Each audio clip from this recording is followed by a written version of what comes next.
voir dans la salle tout à fait. Bon, pour les 2 ans du président Ibeka, moi personnellement, je ne vois pas. Parce que le ministre vient de dire qu'il y a la justice, il y a la paix, qu'il n'y a pas une faiblesse du côté du gouvernement. Et moi je dirais oui, il y a une faiblesse du côté du gouvernement.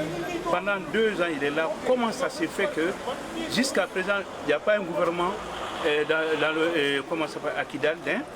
Et de deux, l'école est fermée à Kidal. Et toi, nos militaires, ils sont mal équipés par rapport aux rebelles. Aucun militaire malien, ils sont bien formés, cela est vrai. Mais ils n'ont pas d'armes. Au lieu d'aller payer un avion présidentiel, moi à la place des Ibeka, la première des choses au Mali, je devrais payer des armes. Il n'a pas payé les armes, donc il a pensé à lui-même. Donc sur nous les Maliens, on a voté pour lui. Et qu'est-ce qu'il nous a dit? Le Mali d'abord. Mais on ne voit pas le Mali d'abord. On voit Ibeka d'abord et sa famille. Presque c'est devenu, le gouvernement est devenu comme une société familiale. Donc vraiment, jusqu'à présent, il n'est pas tard. Monsieur Ibeka essaie de fournir un effort.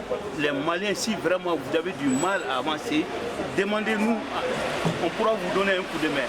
Personne n'est contre vous. Personne n'est l'ennemi du Mali. On est tous fiers d'être Maliens. Donc, luttons ensemble pour que le Mali puisse avoir sa fierté. Donc, on est là pour ça. Mais les 2 ministres qui viennent de dire n'importe quoi dans la salle, je ne suis pas d'accord avec eux. Voilà. C'est ça que j'ai à vous dire. La conférence, déjà, je ne sais même pas trop, parce que j'ai reçu mon invitation il n'y a pas trop longtemps, donc je ne sais pas trop il s'agit de quoi. J'ai écouté sans écouter.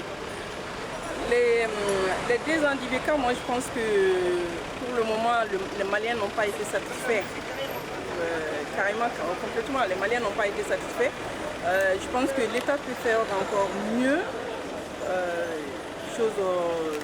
Sûrement, l'État peut faire mieux. Parce que pourquoi? Parce que le Mali est encore en piétine, comme on a entendu tout à l'heure à la conférence. Et par rapport au truc, qu'est-ce que je veux dire, l'accord d'Alger. Parce que quand on nous dit l'accord d'Alger, que tous les Maliens sont d'accord, moi je suis malienne. Je ne sais pas qu'est-ce qu'il y a dedans que tous les Maliens sont d'accord. Tous les Maliens sont d'accord, hein, entre guillemets. Mais sur quoi? Parce qu'on n'est pas assez...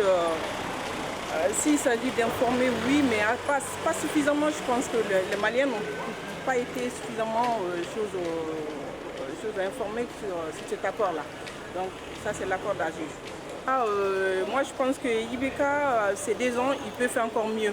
Parce que tous les Maliens espéraient vraiment que Ibeka, par exemple, quand les Maliens ont voté pour Ibeka, c'était vraiment, on pensait que c'est pas le gars, comme on va dire, Samori Touré qui va venir avec les armes. Non, c'était vraiment que les Maliens espéraient quelque chose. Et cette expérience-là, on n'a pas eu du tout. On n'a pas été convaincus jusqu'à aujourd'hui. Donc c'est ce que moi je peux dire des 2 ans. Et encore, je ne sais pas, ça reste 3 ans encore. Est-ce que les 3 ans qui arrivent, est-ce que le gouvernement malien peut vraiment satisfaire les Maliens avant les élections? Le mouvement présidentiel, sur les 2 ans, le bilan est nul. On ne peut pas le dire que le bilan est nul parce qu'il y a beaucoup de choses à faire au Mali. Depuis la révolution jusqu'à aujourd'hui, rien n'a été fait. C'est très difficile de travailler à ces conditions. C'est toujours le même message. On a toujours le même message. Il faut quand même dire la vérité aux Maliens où on est. C'est bien de dire la vérité parce que le moment est très grave.